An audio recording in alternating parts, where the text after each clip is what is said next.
நம்ம இன்னைக்கு இந்த வீடியோல எந்த விஷயத்தை பத்தி பேச போறோம் அப்படின்னு சொல்லி கேட்டோம் அப்படின்னா, பென்சில்வேனியா அப்படின்ற இடத்துல வந்துட்டு முன்னாள் அதிபர் அமெரிக்காவுடைய முன்னாள் அதிபர் டொனால்ட் ட்ரம்ப் சுடப்பட்டிருக்க விஷயம் அப்படின்றத பார்த்தோம் அப்படின்னா, சர்வதேச அரசியல்ல ரொம்ப பெரிய பரபரப்பு அப்படின்றத ஏற்படுத்தியிருக்கு அப்படின்னே சொல்லலாம். ஏன்னா இன்னும் 5-6 மாசத்துல பார்த்தோம் அப்படின்னா அமெரிக்கா இருக்கு இல்லையா, அமெரிக்காவுடைய அடுத்த அதிபருக்கான தேர்தல் அப்படின்றது வரப்போது. ஸ்டாட்டிக்ஸ் படி, அதாவது புள்ளி விவரங்கள் படி பார்த்தோம் அப்படின்னா, ஜோ பைடன் இருக்கார் இல்லையா, ஜோ பைடனுடைய அந்த வயது காரணமா பார்த்தோம் அப்படின்னா அவர் பண்ணக்கூடிய சின்ன சின்ன விஷயங்களுமே உட்கட்சிக்குள்ளேயே அவருக்கு எதிரான விமர்சனங்கள் அப்படின்றத எழுப்ப ஆரம்பிச்சிருக்கு அப்படின்னே சொல்லலாம். ஸோ உட்கட்சிக்குள்ளேயே பூசல்கள் அப்படின்றது எழும்ப ஆரம்பிச்சதுனால ஜோ பைடன் ஜெயிக்கிறது இந்த டைம் கஷ்டம். டொனால்ட் ட்ரம்ப் தான் பார்த்தோம் அப்படின்னா மறுபடியும் அமெரிக்காவுடைய அதிபராக வரதுக்கான வாய்ப்புகள் அதிகமாக இருக்கு அப்படின்னு சொல்லிட்டு புள்ளி விவரங்கள் எல்லாமே வெளிவந்துட்டு இருக்கக்கூடிய இந்த சுச்சுவேஷன்ல பார்த்தோம் அப்படின்னா, அமெரிக்காவில் அதுவும் முக்கியமான வாகனமாக கருதப்படக்கூடிய பென்சில்வேனியாவில் வச்சு அவர் சுடப்பட்டிருக்கிறது அப்படின்றது டொனால்ட் ட்ரம்ப் உயிருக்கு எவ்வளோ பெரிய ஆபத்து இருந்திருக்கு.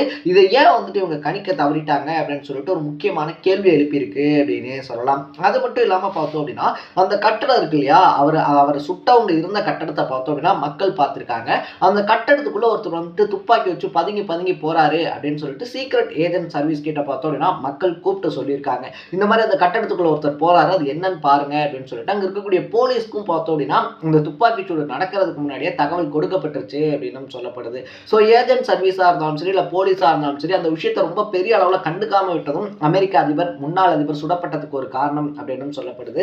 இது மட்டும் இல்லாம தாமஸ் மேத்யூ குருக்ஸ்தான் அப்படின்னு சொல்லக்கூடியவர் தான் பார்த்தோம் அப்படின்னா சுட்டிருக்காரு. அவருக்கு வெறும் 20 வயசு அப்படின்னே சொல்லலாம். ஸோ குறி மிஸ் ஆயிருச்சு அப்படின்னா கண்டிப்பா நம்ம உயிர் இருக்கு இல்லையா, அது நம்ம உடம்புல இருக்காது அப்படின்றது அவருக்கு நல்லாவே தெரியும். பட் அப்படி இருந்தும் இப்படி ஒரு விஷயத்தை ஏன் பண்ணாரு அப்படின்னு பல கேள்விகள் எழுப்பியிருக்கு. ஸோ இது எல்லா கேள்விக்கும் விடை தேடுறதுக்காக தான் இந்த வீடியோ. அமெரிக்க அதிபரான ட்ரம்ப் இருக்கார் இல்லையா, முன்னாள் அதிபரான ட்ரம்ப் சுடப்பட்டதுக்கு பின்னாடி என்ன நடந்திருக்கு, இதை தாண்டி இது அந்த அதிபர் தேர்தலில் என்ன மாதிரியான விளைவுகள் அப்படின்றத ஏற்படுத்த போகுது அப்படின்னு சொல்லி எல்லா விஷயத்தையும் பேச போறோம். அதுக்கு முன்னாடி நம்ம சேனலுக்கு நீங்க புதுசா வந்திருந்தீங்க அப்படின்னா இதே மாதிரி அப்பப்போ அப்டேட்டா போயிட்டு இருக்கக்கூடிய விஷயங்கள் இருக்கு இல்லையா, அது கரண்ட் அஃபேர்ஸாக இருந்தாலும் சரி, பாலிடிக்ஸாக இருந்தாலும் சரி, ஸ்போர்ட்ஸாக இருந்தாலும் சரி, இதே மாதிரி அப்பப்போ அப்டேட்டாக போயிட்டு இருக்கிற விஷயங்களை நீங்கள் தொடர்ந்து தெரிஞ்சுக்கணும் அப்படின்னு ஆசைப்பட்டீங்கன்னா மறக்காம சேனலை சப்ஸ்கிரைப் பண்ணிக்கோங்க.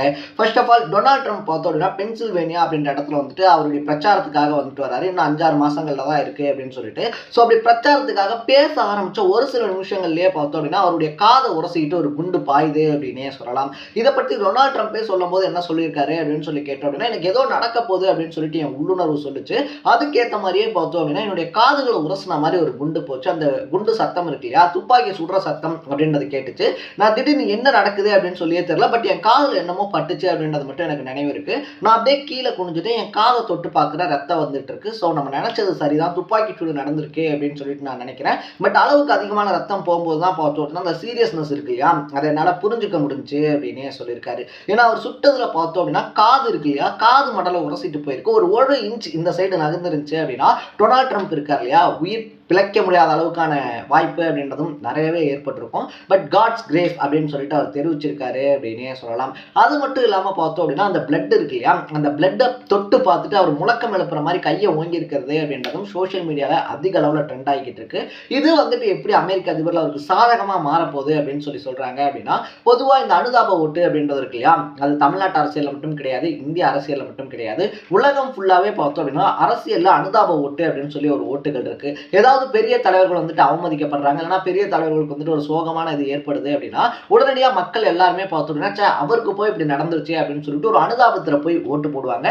தமிழ்நாட்டில் அந்த மாதிரி அனுதாபத்தில் ரொம்ப பெரிய தலைவர் ஆனவங்க அப்படின்னு சொல்லணும் அப்படின்னா ஜெயலலிதாவை நம்ம சொல்லலாம் அப்படின்னே சொல்லலாம். இதை வந்துட்டு ஏன் சொல்றோம் அப்படின்னு சொல்லி கேட்டோம்னா, எம்ஜிஆர் அவருடைய இறுதி ஊர்வலம் இருக்கு இல்லையா, அதுல அந்த வண்டியில கூட ஏத்தாம கீழே தள்ளி விடப்பட்டவங்க. பட் அதுக்கப்புறமா ஜெயலலிதா ரொம்ப பெரிய ஆளுமையா ஆகிறதுக்கு பார்த்தோம் அப்படின்னா அந்த ஒரு இன்சிடென்ட் காரணமா அமைஞ்சிச்சு. இந்த மாதிரி இந்திய அரசியலையும் எக்கச்சக்கமான விஷயங்கள் அனுதாபங்களால நடந்திருக்கு. ராஜீவ்காந்தி கொலை வழக்கு இருக்கு இல்லையா, ராஜீவ்காந்தி இறந்ததுக்கு அப்புறமா பார்த்தோம் அப்படின்னா நாடு முழுக்க காங்கிரஸ்க்கு ரொம்ப பெரிய ஆதரவு அலை அப்படின்றது கிடைச்சு.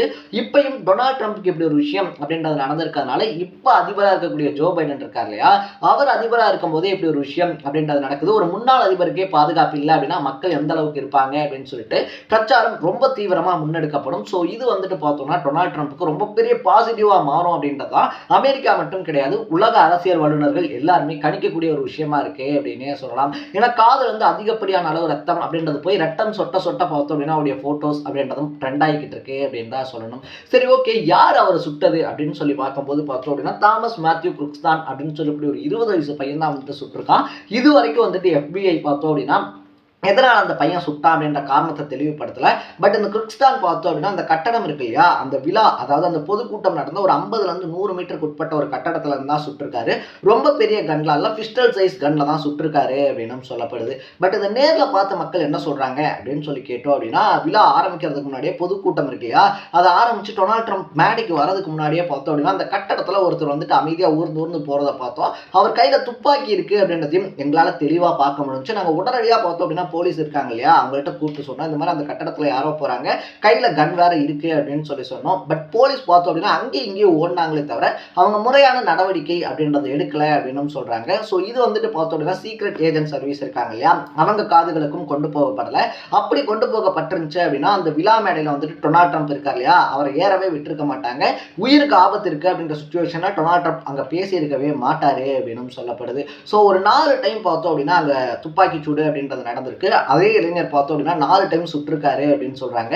இதுல டொனால்ட் ட்ரம்ப் பார்த்தோம் அப்படின்னா முதல் தடவையிலே கீழே குனிஞ்சிட்டு இருந்ததுனால சீக்ரெட் ஏஜென்ட் சர்வீசஸ் இருக்காங்க இல்லையா, அவங்க எல்லாரும் டொனால்ட் ட்ரம்பை காப்பாற்றுறதுக்காக அவரை சுத்தி வந்துட்டாங்க. பட் அந்த விழா மேடை இருக்கு இல்லையா, அந்த பொதுக்குழுல பார்த்தோம் அப்படின்னா இவருடைய ஆதரவாளர்கள் 2 பேர் கொல்லப்பட்டிருக்காங்க அப்படின்னே சொல்லலாம். அதாவது டொனால்ட் ட்ரம்புக்கு வச்ச குறி தப்பி பார்த்தோம் அப்படின்னா அந்த பொதுக்கூட்டத்தில் கலந்துக்கு வந்த 2 பேர் இறந்து போயிருக்காங்க. ஸோ அவர் சுட்டோனே பார்த்தோம் அப்படின்னா அந்த சீக்ரெட் ஏஜென்ட் சர்வீசஸ் இருக்காங்க இல்லையா, அவங்க உடனடியாக யார் சுட்டாரோ அவரை கொலை பண்ணிட்டாங்க அப்படின்னே சொல்லலாம். ஸோ பாதுகாப்புக்காக சுடப்பட்டதுல பார்த்தோம்னா தாமஸ் மேத்யூ அதே இடத்துல இறந்து கிடக்காரு அப்படின்னே சொல்லலாம். ஸோ ஒரு பக்கத்தில் பார்த்தோம் அப்படின்னா டொனால்ட் ட்ரம்ப் உயிருக்கு ஆபத்து அப்படின்னு சொல்லி சொன்னாலும் கூட இந்த நேரத்தில் பார்த்தோம் அப்படின்னா அந்த சீக்ரெட் ஏஜென்ட் சர்வீஸ் இருக்காங்க இல்லையா, அவங்க மேலே எக்கச்சக்கமான விமர்சனம் அப்படின்றது எழும்ப ஆரம்பிச்சிருக்கு. ஏன்னா ஒரு முன்னாள் அதிபரோட நம்ம போறோம் அப்படின்ற பட்சத்தில் அந்த இடத்துல என்ன இருக்கு அப்படின்னு சொல்லிட்டு அவங்க கரெக்டாக பார்த்தோம் அப்படின்னா பண்ணியிருக்கணும். இதுக்கு முன்னாடி அதுதான் ப்ரொசீஜராக இருந்துச்சு, எல்லா இடத்துலையும் பண்ணாங்க. ஓகே, ப்ராப்ளம் வரதுக்கு முன்னாடி அதை யாரும் பெருசாக கண்டிக்கல.